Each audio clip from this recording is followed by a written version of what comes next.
Trey, let's get into it. Baton Rouge was a lot quieter last night than what they thought. Or actually, you know what? Maybe it was lit the whole night. It just wasn't vibing for the purple and gold.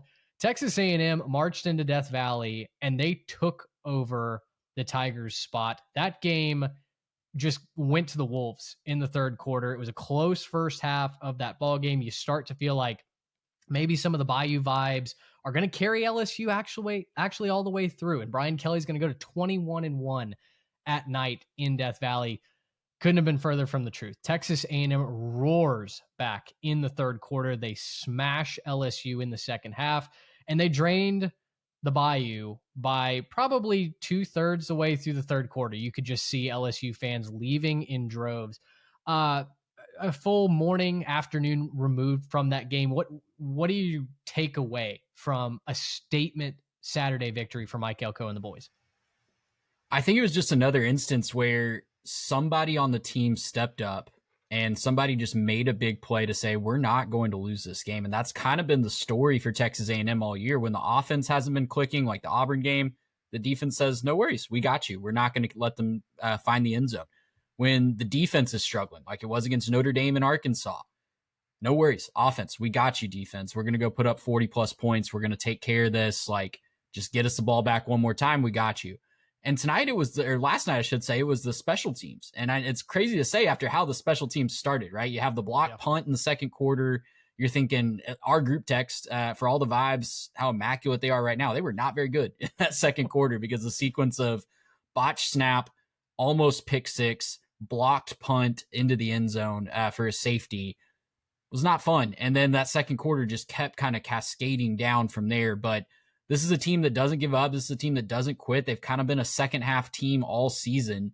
And that showed itself again. And this time it was the special teams. Casey Concepcion steps up, 70-plus yard punt return touchdown. And that kind of made that was the second score of the second half. And it really set the tone for the rest of that second half. A&M was not going to lose. Really, from the word jump on the defensive line, they were setting the tone as well. I know LSU had a ton of injuries there. It was very obvious from the first possession that A&M's defensive line was going to dictate what LSU could do on offense. Even when LSU was having some success, especially late in the first quarter, early in the second quarter, it was because they had to adjust to a quick screen game and a quick get the ball out of Nuss's hands as quickly as humanly possible game. And by the time A&M was able to adjust to that and get them in third and more long situations where that defensive line could tee off again, it was just a recipe for disaster for LSU. So all that put together means A&M has cemented itself as a team that can win in multiple ways. And as we always like to say in the show, that is what championship caliber teams can do. If one side is off, the other side's going to step up and somebody is always going to make a play to where it just feels inevitable at some point. Yeah, a couple of stats from that game last night. It's the first win in Baton Rouge for Texas A&M since 1994. It's their first 8-0 start since 1992.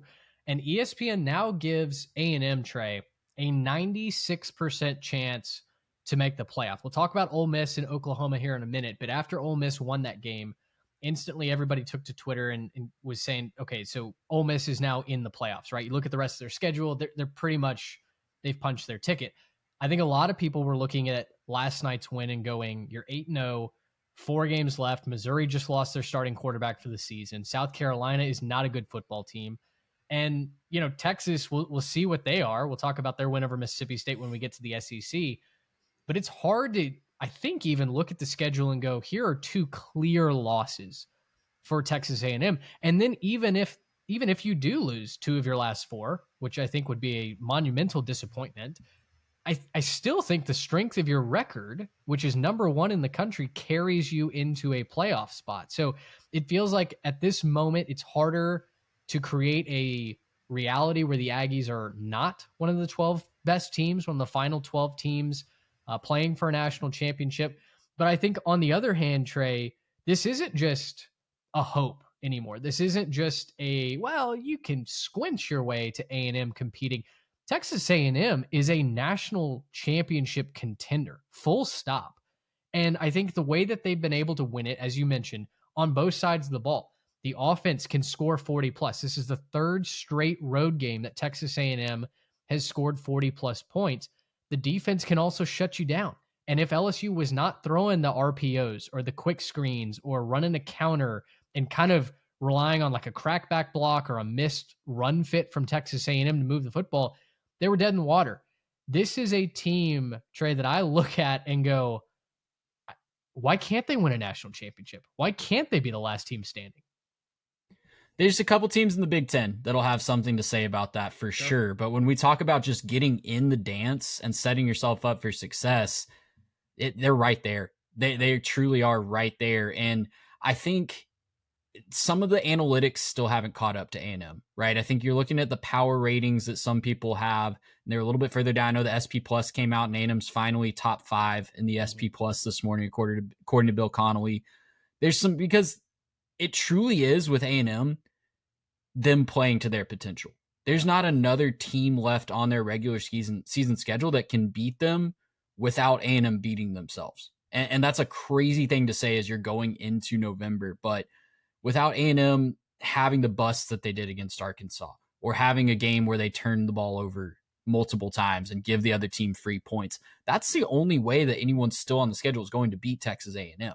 So it's not impossible. I'm still not. I'm not sitting here as we go into the bye week thinking the Aggies are going to go 12-0. I still don't think anybody, especially in the SEC, is going to go 12-0. And whether that's a loss to Missouri, God, I hope it's not a loss in Austin to end the regular season. But if it's a loss in Austin, with a really desperate Texas team, I don't know where it is, but that recipe looks like multiple mistakes from A&M and the other team playing A-plus football, because you can't beat A&M even if A&M's giving you a couple mistakes without playing A-plus football yourselves. LSU saw that. Arkansas saw that. Notre Dame saw that. So yeah, this is a really fun time to be a fan of Texas A&M. You get to kind of soak it in for 2 weeks now before you go up to Como, like you said, facing a guy that was a third-string quarterback that looked really good today against Vanderbilt, but was a third-string quarterback going into this season. And the Red Sea's kind of parted. The Red Sea is kind of wide open for you to just walk right into the promised land. Well, it does feel like Elko has worked magic in College Station. And it's funny, too. You know, we're Aggies, so we live this every single day. You mentioned the metrics catching up to Texas A&M. The internet is catching up to Texas A&M. Barstool SEC, who is a notorious hater on Texas A&M, and I know their admins change basically when one does something stupid and they get fired. But as a whole, the internet loves to clown on Texas A&M and their traditions, right? Barstool SEC put out a tweet that said, you know what? Maybe I've just been a hater, but all of a sudden a lot of A&M's traditions are just straight up really cool. And maybe it's just that they're winning or whatever. But suddenly when A&M is at the butt of the joke, it's funny to see how everyone goes, oh, you know what? That would be a lot of fun to be a part of. Or sure. That's pure college. So anyway, just funny to see that. On the other side, though, we have to talk LSU very quickly here, because this team, Trey, came back to Baton Rouge to win a championship, right? They tried to do the Ohio State model where they brought all these seniors back. Garrett Nussmeier delays going to the NFL, and Brian Kelly's supposed to lead them to the promised land. 3 losses before November now, and this LSU team feels dead in the water. They've got injuries up and down the offensive line. Their quarterback is beat up and just playing on pure grit right now. Even then, he can't get the ball to his wide receivers accurately. The running game stinks. The defense didn't do anything to stop Texas A&M against an explosive offense. They were losing wide receivers in coverage. When A&M finally committed to the run late in that game, they couldn't stop them. I don't know what to hang my hat on with this LSU team anymore. And it feels like LSU doesn't either, because per Matt Moscona, just a couple minutes ago, actually out of Baton Rouge, said changes are coming to LSU with a bye week and Alabama up next in 2 weeks. Kelly has lost all support within the program, and changes are, quote, coming maybe as soon as today, Sunday, in quote. Where does LSU stand with Brian Kelly? The buyout's over $50 million still. It might even be more than that. He signed a 10-year deal when he first came to Baton Rouge. Like, what do you do if you're Scott Woodward?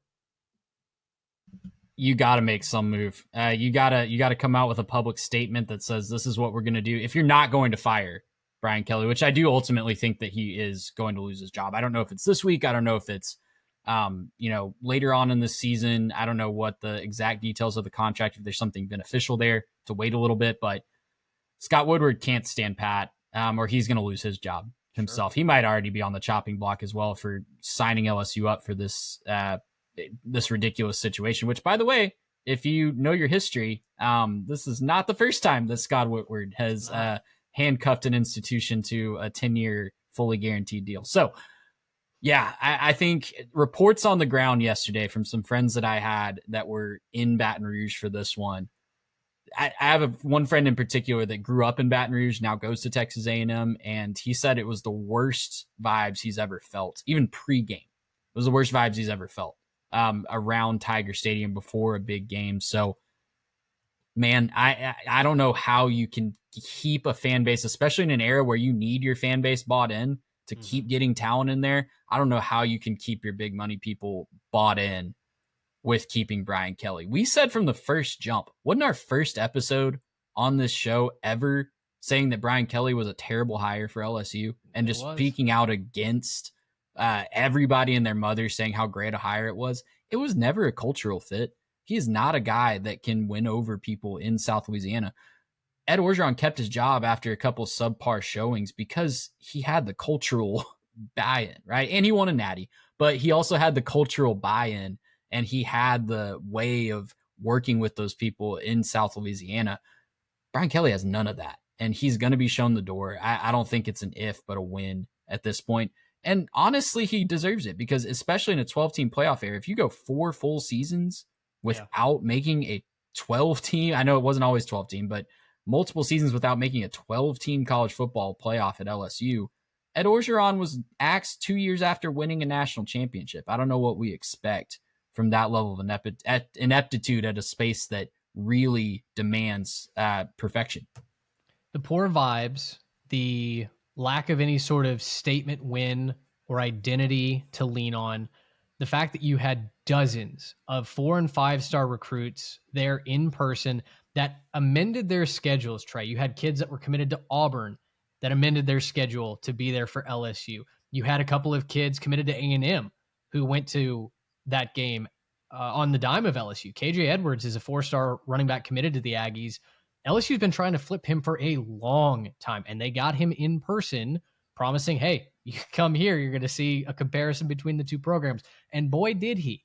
And then finally, and I think that my favorite storyline that's come out of all of this, Texas A&M strength and conditioning coach Tommy Moffitt won 3 national championships, built 3 national championship teams in Baton Rouge for 3 different coaches.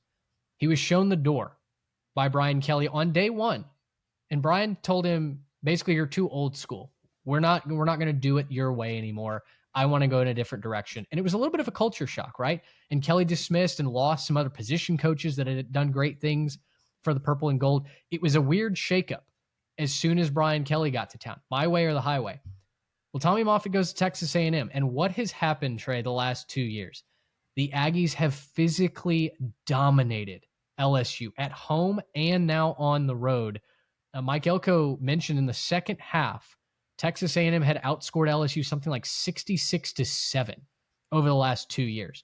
They had absolutely blown down the doors in the trenches, out on the skill positions. The Aggies were more physical. The Aggies were more determined. You saw that clip of Cash Howell yucking it up, talking to the freshman left tackle, just kind of letting him know, like, hey, you're in for a long night, buddy. And for Tommy Moffitt to get that moment where he was dunked in a Gatorade bath by the offensive line, to get to celebrate with the Aggies right there on the 50-yard line, on the Tigers' eye, which LSU fans were going, yeah, he helped build this eye. He's justified in celebrating this because he was run out of town. He wanted to be a Tiger for life, and Brian Kelly showed him the door. I think that kind of encapsulates the failures of the Brian Kelly administration, and ultimately it's been Texas A&M's gain. So, I mean, hat tip to BK. Hey, man, if you want to stay in Baton Rouge, as long as he's there, Aggies and the rest of the SEC will love it because LSU is going to underachieve. They will not be the purple and gold that most of us have come to fear over the last several decades. So, however long he's there, however long LSU kicks that can down the road and keeps the buyout intact, we're going to love it. And it's the arrogance, right? I think that perfectly encapsulates the arrogance that Brian Kelly has just kind of always carried himself with, even when he was the Notre Dame head coach. Yeah. He's never won anything. The dude's never won anything, but you'd think that he had Nick Saban's resume with the way that he carries himself and does things like that, just casting a guy that helped build that program to the curb. So, yeah, I mean, I know LSU fans can't wait to see him gone, and it'll be interesting to see who they go after if they do make a move, because it's that coaching carousel, man. It just keeps spinning and it keeps getting weirder and weirder.